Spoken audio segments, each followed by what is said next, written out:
우리 하나님 말씀 보겠습니다. 시편 107편 말씀 보겠습니다. 107편 1절로 우리 15절까지만 교독하겠습니다. 여호와께 감사하라. 그는 선하시며 그의 인자하심이 영원함이로다.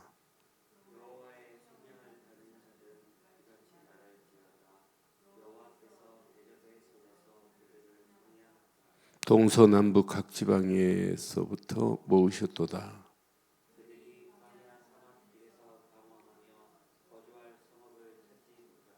줄이고 목이 말라 그들의 영혼이 그들 안에서 피곤하였도다.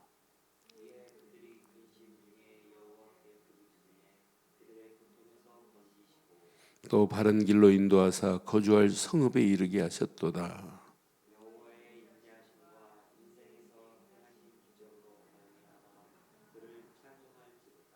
그가 사모하는 영혼에게 만족을 주시며 줄인 영혼에게 좋은 것으로 채워주심이로다.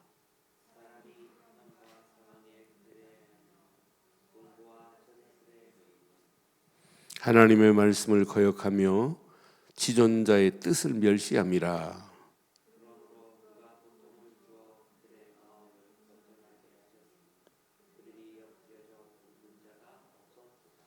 이에 그들이 그 환난 중에 여호와께 부르짖음에 그들의 고통에서 구원하시되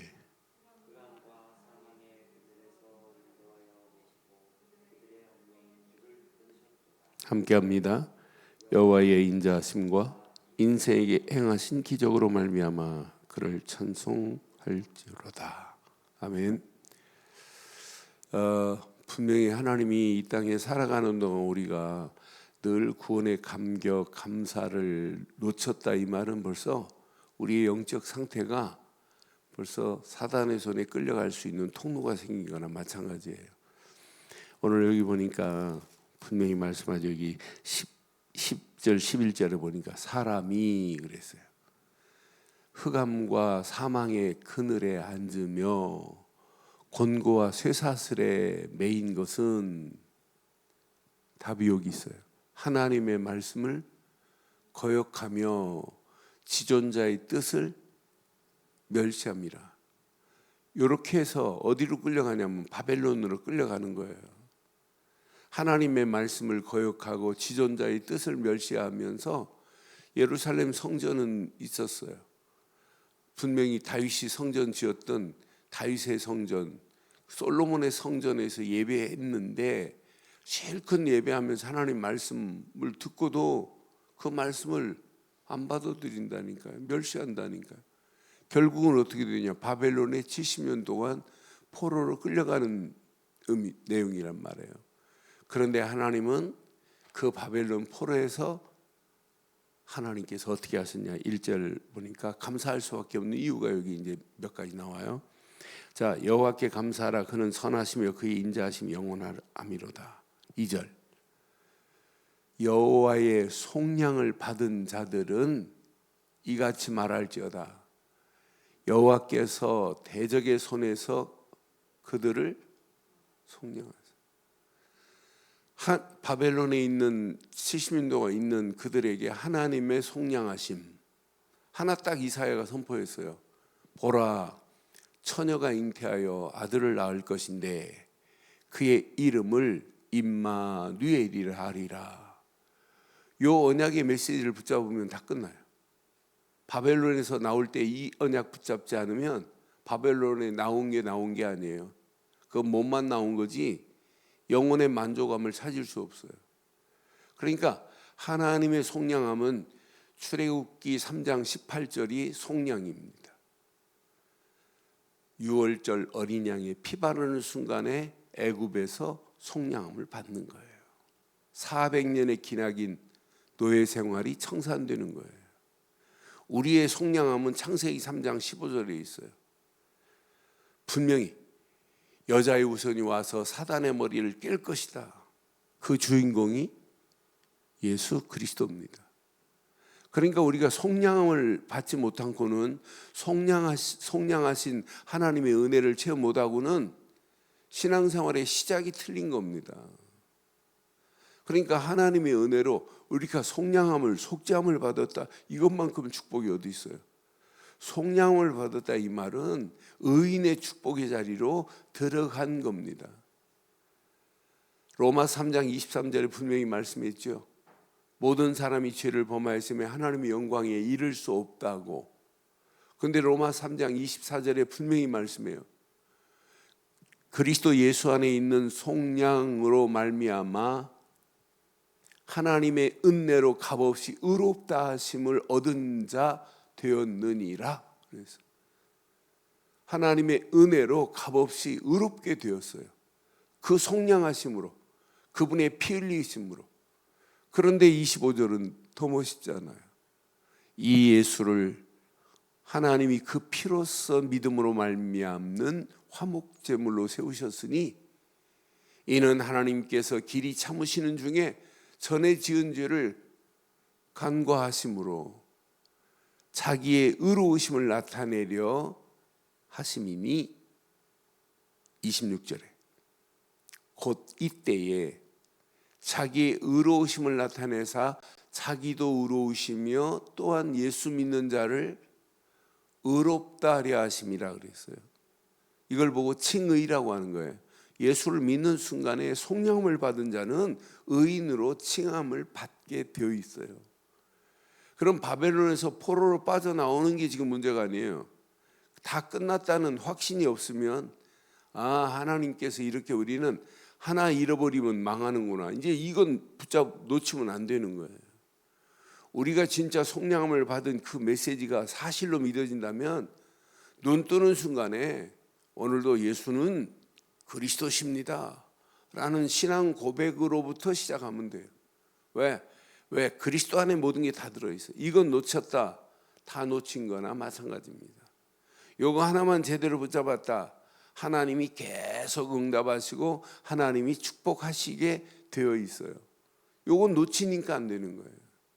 그러니까 이 하나님은 속량함으로 끝나지 않아요. 오늘 본문에 중요한 메시지가 있어요. 하나님께서 3절에 보니까 동서남북 각 지방으로부터 모으셨으니, 지금 바벨론으로만 포로로 끌려간 게 아니에요. 바벨론에서 포로로 끌려간 이들을 심지어는 아프리카까지 유대인들이 있는, 그 바벨론이 지배하는 137개 도를 지배해요. 바벨론이 어마어마하게 지배하고 있어요. 그 도에 이 유대인들을 포로로 끌려온 얘네들을 다 그쪽으로 다 보냈습니다. 거기에 살아남은 자들이 있어요. 거기에 제대로 깨달은 자들이.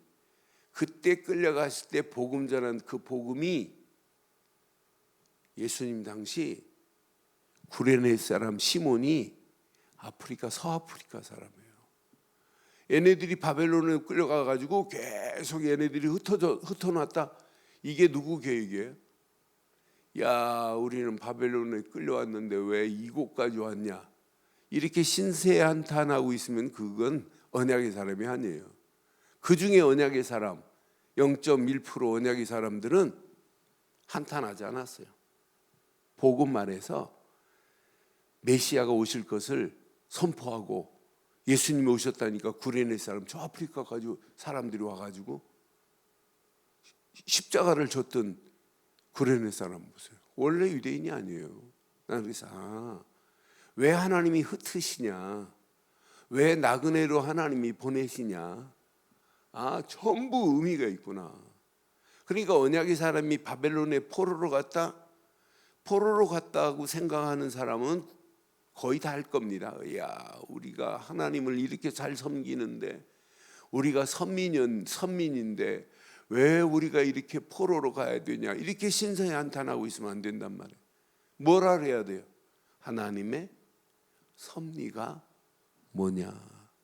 그래서 오늘 전반적으로 107편 메시지는 바벨론의 포로에서 회복시키시는 하나님과 하나님의 완벽하신 섭리를 발견해야 돼요. 좋을 때는 하나님의 섭리다. 곤경에 빠졌을 때는 하나님의 섭리가 아니에요. 모든 일이 다 하나님의 섭리 속에 이루어지는 겁니다. 모든 게 다 하나님의 섭리 속에 있잖아요. 내가 지금 어려운 상황이다. 잘 보세요. 하나님의 섭리가 거기 섭리 속에 있는 거예요. 그러니까 하나님의 섭리라는 말은 하나님이 먼저 아시고 우리의 갈 길을 지금 다 보고 계시는 거예요. 하나님이 그럼 좋을 때만 보고 계시나요? 아닙니다. 상황이 곤고하고 어려운 그런 상황도 하나님은 보시고 아시고 하나님께서 완벽하게 인도하고 계시는 중입니다. 속량하시는 하나님, 그 흩어진 자들을 다 모으시는 하나님. 여기 4절에 보니까 4절 5절 보니까 그들이 광야 사막길에서 방황하며 거주하는 성읍을 찾지 못하고 줄이고 목이 말라 그들의 영혼이 그들 안에서 피곤하였도다. 이에 그들이 근심 중에 여호와께 부르짖음에 시작. 그들의 고통에서 저와 여러분들도 마찬가지예요. 우리의 어떤 고통이 있다 할지라도 하나님께 부르짖는 자는 고통에서 건져내시는 역사가 일어나게 될 줄 확신합니다. 그러니까 우리의 기도의 비밀을 알고 있는 자는 어떤 슬픈 상황이라 할지라도 슬픔이 기쁨으로 춤으로 바뀌어지는 시간표가 기도의 시간표입니다. 기도하고 있는 자는 지금 내가 곤고에 빠져 있다, 고통에 빠져 있다, 한탄하고 있는 사람은 기도의 맛을 지금 못 누리고 있는 사람이에요. 이 맛을 본 자, 기도의 맛을 늘 체험하는 자는 곤고한 상황이다, 고통의 시간표다, 이걸 기도로 바꾼다면 어느 시간표가 되면 기쁨과 춤으로 바뀌어지는 응답의 역사가 일어나게 될 줄 확신합니다. 하나님은 속량하시는 하나님, 흩어진 자를 모으시는 하나님, 건지시는 하나님. 자, 그 하나님이요, 7절에 보니까 분명히 말씀해요. 또 바른 길로 인도하사 거주할 성읍에 이르게 하셨도다. 여호와의 인자하심과 인생에 행하신 기적으로 말미암아 그를 찬송할지어다. 9절 시작. 그가 사모하는 영혼에게 만족을 주시며 줄인 영혼에게 좋은 것으로 채워주심이로다. 하나님은 속량하시는 분이십니다. 하나님은 흩어진 영혼들을 다 모으시고 건지시고 완벽하게 인도하시는 분입니다. 그럼 오늘 이 노래가 바벨론에서 포로로 돌아와서 이 노래를 지어서 이렇게 불렀는데, 이 노래가 우리의 신앙생활에 날마다 이 노래가 있어야 돼요. 이 노래가 없다.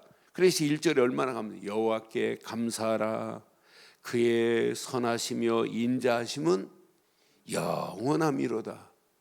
오늘도 진짜 확인해 보세요. 내가 여호와께 진짜 감사가 있는가? 그의 선하심과 그의 인자하심은 영원한데 그의 선하심과 인자하심 속에 내가 지금 살고 있는가? 질문해 보면 은혜예요. 야, 나를 하나님이 속량하시고 이렇게 구원의 자리에 세우시고 하나님이 이렇게 하나님 앞에 나와 예배하게 하시고 나를 고통 가운데서 건지시고 지금 코로나 팬데믹 상황인데도 이렇게 안전하게 나를 인도하심에 오늘도 감사하며 하나님께 영광 돌릴 수밖에 없게 되어 있어야 정상입니다. 그러니까 분명히 말씀해요. 흑암과 사망의 그늘에 있는 자들, 곤고와 쇠사슬에 매인 자들은 전부 하나님 말씀을 안 믿어요. 그러니까 곤고에 붙잡힐 수밖에 없고 심지어는 하나님 말씀을 안 믿는 정도가 아니에요. 하나님의 뜻을 멸시하기 때문에 지금 더 곤고해질 수밖에 없어요. 우리가 영적 눈이 오늘 이 축복을 누리면 그런 자들이 보여야 정상입니다. 그런 영혼들에게, 곤고한 영혼들에게, 사망의 길에 있는 영혼들에게 하나님의 이 어마어마한 축복을 전해서 우리는 그들을 살리고 해방시키고 소망 주는 축복의 역사가 일어나야 될 줄 확신합니다. 12절에 보니까 분명히 말해요. 그러므로 그가 고통을 주어 그들의 마음을 겸손하게 하시니, 또 분명히 말해 그들이 엎드려져도 돕는 자가 없도다. 하나님이 그들에게 고통을 주는 고통은 전부 하나님의 숨어있는 섭리, 뜻이 있다니까요. 그들을 더 겸손하게 해서 그들이 하나님께 무릎 꿇고 하나님께 돌아오기를 소원하는 게 하나님의 소원입니다. 그래서 저는 이스라엘 백성들을 하나님이 어떤 때는 나그네처럼, 어떤 때는 흩어져서 전부 다 이방, 전부 뭐냐? 숨어있는 하나님의 계획. 하나님이 그 시대에 복음에 쓰임받게 하려고, 그 이유를 제대로 발견하고 나면 그 사람은요 축복으로 바뀔 수 있어요. 그 하나님의 섭리를 제대로 깨달으면 그 축복으로 바뀌지만은, 하나님의 섭리를 알지 못하면, 하나님 내가 이렇게 언약 붙잡고 하나님 나에게 꿈을 이렇게 2번씩이나 꾸게 해놓고 왜 나를 노예로 팔려가게 합니까? 하나님 뭡니까 도대체? 왜 내가 누명을 쓰고 감옥 가야 됩니까? 원망만 하고 있고 신세 타령만 하고 있다면 하나님이 요셉에게 그런 어마어마한 응답을 주시겠어요? 근데 요셉은 알았어요. 하나님의 섭리를. 그러니까 형들에게 우물에 빠뜨림을 당하고 누명을 쓰고 감옥으로 가고, 암만 해도 형제들 원망하지 않고 아무도 원망하지 않아요. 왜? 하나님의 섭리 속에 있기 때문에. 그래서 오늘 우리의 신앙생활 오늘도 한번 확인해 보세요. 내가 이렇게 숨쉬고 오늘 있는 자체가 하나님의 섭리입니다. 섭리입니다. 저는 그래서 이 상황보다 지금 더 심각한 그런 위기 상황이 더 전개될 수 있어요. 그런 상황이 더 심각하게 지금 전개되고 있어요. 이 코로나가 이걸로 끝나면 좋겠는데 이걸로 끝나지 않을 수도 있어요. 더 심한 상황이 전개될 수 있어요. 그래서 우리는 더 이럴수록 지켜야 할 부분도 지켜야 되겠지만은, 영적으로는 더 하나님께 더 깊이 뿌리 내리고 하나님이 원하시는 축복의 삶을, 하나님과 더 깊은 교제를 더 바르게 해야 정상입니다. 그것 말고는 살아남을 수 있는 길이 없어요. 제가 어제 여러 군데 다니고 나니까 저녁에 집에 들어오니까 아침에 샤워하고 나오고 저녁에도 혹시 하는 마음이 들어요. 그래서 양치를 더 세게 하고 저기 하고 뭐가 붙어 있는 것 같은 느낌이 들어요. 밖에 이렇게 다니다 보니까. 그래서 안 되겠다 하고 또 막 샤워하고 이래요. 그런데 그거 하면서 이것도 해야 되지만은 갈수록 더 악한 것들이 내 심령에 하나님을 향하여 가는데, 나를 방해하는 발목을 잡고 있는 것들이 세상 환경이 더 그렇게 돼 있어요. 내 속도 점검해 봐야 되겠구나 하는 샤워하면서 그런 생각을 잠깐 해봤어요. 우리가 신앙생활 다시는 마귀 손에 끌려가면 안 되잖아요. 이 축복을 오늘 마음껏 누리시면 보여야 됩니다. 지금도 하나님 말씀을 멸시하고 하나님의 뜻을 멸시하고 하나님 말씀을 무시하고 살아가는 저 현장, 하나님이 없다고 하는 저 현장, 저 영혼들을 오늘도 살리고 해방시키고 소망 주는 전도자로 살아가야 될 줄 확신합니다. 그래서 오늘도 우리는 예수의 소문을 사방에 퍼뜨리는 거예요. 나는 모든 사람들에게 예수는 그리스도라고 전달해 주는 거예요. 왜? 그것 말고는 살 길이 없기 때문에, 그것 말고는 할 일이 없어요. 그래서 오늘 이 말씀 가슴에 한번 잘 새기시고, 오늘도 하나님의 완벽한 섭리 속에 한 발짝 한 발짝 떼신다면 하나님께서 지금도 나와 함께 하시고 임마누엘로 역사하시며, 내가 하는 일이 아니라 하나님이 계획한 일을 하나님이 저와 여러분들을 들어서 사용하실 줄 확신합니다. 그 안에서 승리하는 하루의 시작이 되기를 주의 이름으로 축원합니다. 전능하신 하나님, 흑암과 사망의 그늘에서 나를 인도하시고 내가 메었던 모든 올무 같은 줄들을 다 끊으신 하나님의 은혜 감사드립니다. 오늘도 하나님의 완벽한 은혜 안에서 하나님만을 노래하며 하나님을 찬양하며 하나님을 송축하기를 원하나이다. 하나님께서 언약 붙잡고 달려가는 우리 인생의 모든 문제를 해결하시는 하나님, 오늘도 예수를 그리스도로 믿는 믿음 안에서 당당하게 승리하는 복 있는 하루의 시작이 되게 하옵소서. 예수를 그리스도로 믿고 고백하고 그 이름을 선포하기 위하여 달려가는 발걸음에 하나님께서 그 일을 이루실 줄 확신하옵고 말씀 붙잡고 기도하는 믿음의 권속들에게 최고의 은혜, 응답, 축복의 시간표가 되게 하옵소서. 지금은 우리 주 예수 그리스도의 크신 은혜와 하나님의 무한하신 사랑과 성령님의 내주 인도 역사 충만하신 은혜가 예수 그리스도 안에서 그 이름만을 높이고 달려가는 심령 머리 위에 가정과 사업과 직장과 자녀들 위해 언약 붙잡은 우리 늘 좋은 교회 위에 지금부터 영원토록 함께 있을지어다. 아멘.